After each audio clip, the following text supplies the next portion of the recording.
கிறிஸ்துவுக்குள் அன்பானவர்களே, உங்களை இயேசுவின் நாமத்தினால் நான் வாழ்த்துகிறேன். இந்த நாள்ல ஒரு அற்புதமான ஒரு செய்தியை பார்க்க போகிறோம். அது நமக்கு மிகவும் பிரயோஜனமா இருக்க போகுது. அ ஒரு பயந்தாங்கோலி ராஜாவானாம். யாரு பிரியமானவர்களே? பயந்தாங்கோலி போயி தளவாடத்துக்குள்ள போய் ஒளிஞ்சுக்கிட்டானாம். சாமான்லாம் போட்டு வச்சுக்கிற இடத்துல போய் ஒளிஞ்சுக்கிட்டானாம். யாருன்னு சொன்னா, முதல் முதல் ராஜா. ஹல்லேலூயா! அதுவரைக்கும் ராஜாக்கள்ல நியாயாதிபதிகள் தான் மனிதர்களுக்கு நியாயம் விசாரித்து கொண்டிருந்தார்கள். ஆனா இந்த ஜனங்கள்லாம் போய் எங்களுக்கு ஒரு ராஜாவை ஏற்படுத்துங்க, ராஜா வேணும், எங்களுக்கு ராஜா வேணும்னு சாமுவேல்கிட்ட போய் எல்லாரும் கேட்குறாங்க.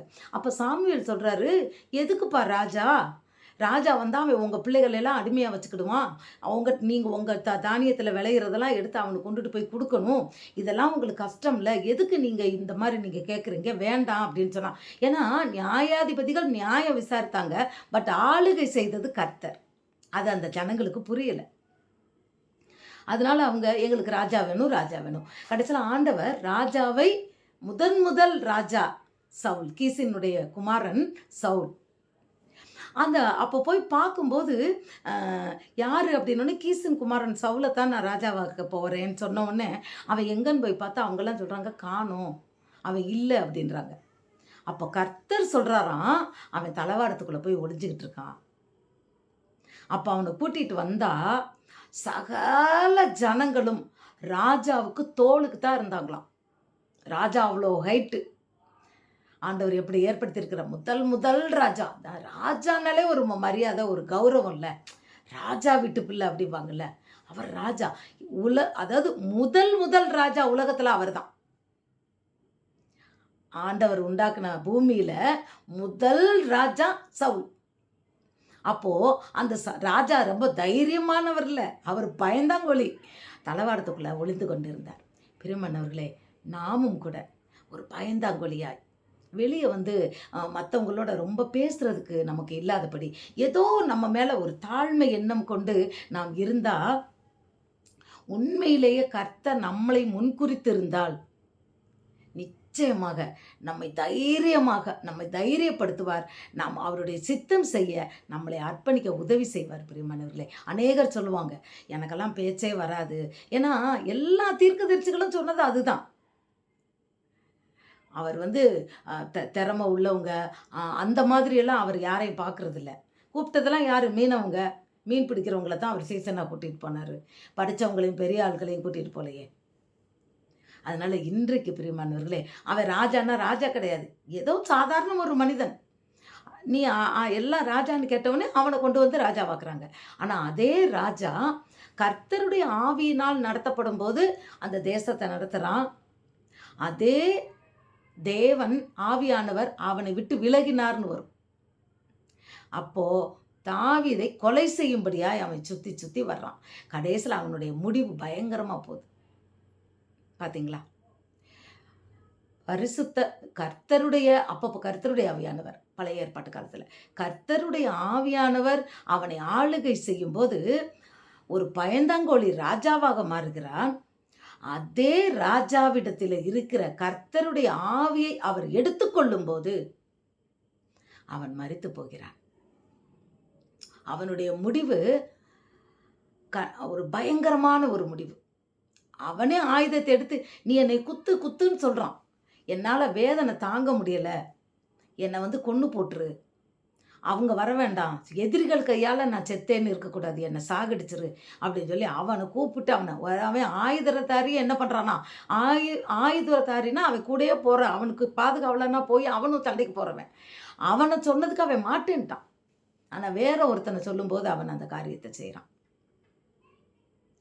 கர்த்தருடைய ஆவியானவர் நம்மை விட்டு விலகாதபடிக்கு நாம் தேவ சமூகத்தில் நாம் இருக்க வேண்டும். பிரியமானவர்களே, கர்த்தருடைய ஆவியானவர் நம்மை ஆளுகை செய்தால், இப்போ பரிசுத்த ஆவியானவர் நமக்குள் இருந்தால் நம்ம தைரியம் வரும். நம்மளை ஆண்டவர் அவர் சித்தம் செய்ய வைப்பார். நம்ம எதுக்கும் பயப்பட வேண்டியதில்லை. அவருக்கு என்ன தெரிஞ்சது? ராஜாவா வர்றதுக்காக சவுலுக்கு என்ன தெரியும்? ஒண்ணும் தெரியாது. ஆனா சாமுவேல் ராஜாங்கத்துக்குரிய எல்லா காரியங்களையும் எழுதி, இப்படி இப்படி பண்ணணும், இப்படி இப்படி நடத்தணும்னு சொல்லி, இந்த நியாயப்பிரமாணங்கள் இப்படி செய்யின்னு சொல்லி, அவர் கரங்கள்ல குடுத்து அவரை ராஜாவாக மாற்றினார். அபிஷேகித்து ராஜாவாக்கினார். இன்னும் சொல்லப்போனா பெலிஸ்தியர்கள் படையெடுத்து வந்தாங்கல்ல, அப்ப கூட இவர் தைரியமா ப ப சண்டைக்கு போல. யார் போனா? தாவீது தான் போனார். தேவன் என்ன செய்ய நினைத்தாரோ அது தடைபடாது. அதனால நீங்க எதுக்கும் நம்ம வாழ்க்கையில நம்ம பயப்பட வேண்டாம். தேவனுடைய சித்தம் என்ன? அது நம்ம வாழ்க்கையில அவருடைய ஆவியானவர் நம்மளிடத்தில் இருக்கும்போது நம்ம எதுக்கும் பயப்பட வேண்டாம். அவர் என்ன சொல்றாரோ அதை செய்வோம். நம் வாழ்க்கை ஆசீர்வதிக்கப்படும். எனக்கு ஒண்ணும் தெரியாது, எனக்கு அது வராதுன்னு இல்லாதபடிக்கு ஆண்டவரிடத்துல நம்ம இப்படி சொல்லணும். அப்பா நீங்க சொல்லுங்கப்பா, நான் செய்றேன். நான் என்ன செய்யணும்? அன்னைக்கு சவுலை தேவன் சந்திக்கும்போது அவன் என்ன சொல்றான்? ஆண்டவரே நான் என்ன செய்யணும் சொல்லுங்க. அடுத்த வார்த்தை கீழ்ப்படுகிறான். அந்த சவுலை தான் ஆண்டவர் பவுலாய் மாற்றினார். இன்னைக்கு அநேக சவுல்கள் உண்டு. அதாவது தேவனுடைய சித்தம் அறியாதபடி வாழ்ந்து கொண்டு இருக்கிறவங்க. சவுலுக்கு தெரியுமா நான் ராஜாவாவேன்னு? தெரியாது. ஆவியானவர், கர்த்தருடைய ஆவியானவர் வரும்போது அவன் ராஜாவாரான். அது மட்டும் இல்ல, ஆண்டவர் அவனை அபிஷேகிக்கிறார். அப்போ அந்த ஆவியானவர் வரும்போது தீர்க்க தரிசனம் சொல்றான். சவுலும் தீர்க்கதரிசியோ அப்படின்னு ஜனங்கள் சொல்ற அளவுக்கு அவனுக்கு எந்த தகுதியும் இல்லை. தகுதிப்படுத்துகிறவர் தேவன். இன்னைக்கு உங்களை ஒருவேளை தேவன் அழைத்திருந்தால், தேவனுடைய சித்தத்துக்கு உங்களை ஒப்பு கொடுக்கும்படியா, எனக்கு தகுதி இல்லை, எனக்கு ஒன்றும் இல்லைன்னு நினைக்காதீங்க. கொஞ்சத்தை கொண்டாகிலும் அதிகத்தை கொண்டாகிலும் ஆசீர்வதிப்பது அவருக்கு போதும். நம்ம ஒப்பு கொடுத்துட்டா போதும், அவர் நம்மளை பயன்படுத்துவார். அந்த சவுலை ராஜாவாக்குனாரு. புதிய ஏற்பாட்டு காலத்துல சவுலை பவுலா மாத்தினார். அதே போல இன்றைக்கும் எனக்கு தேவனுடைய சித்தம் தெரியலையே, ஆனா எனக்கு வாஞ்சை இருக்கு. நிச்சயமாக கர்த்தரிடத்தில் நாம் ஜெபத்தில் வைப்போம். தேவனுடைய சித்தப்படி நம் வாழ்க்கையை நமக்கு அர்ப்பணிப்போம். ஆவியானவர் நம்மை ஆளுகை செய்யும்படியாய் நாம் பரிசுத்தம் அடைவோம். நிச்சயமாகவே கர்த்தர் பெரிய காரியங்கள் நம் வாழ்க்கையில் செய்வார். God bless you.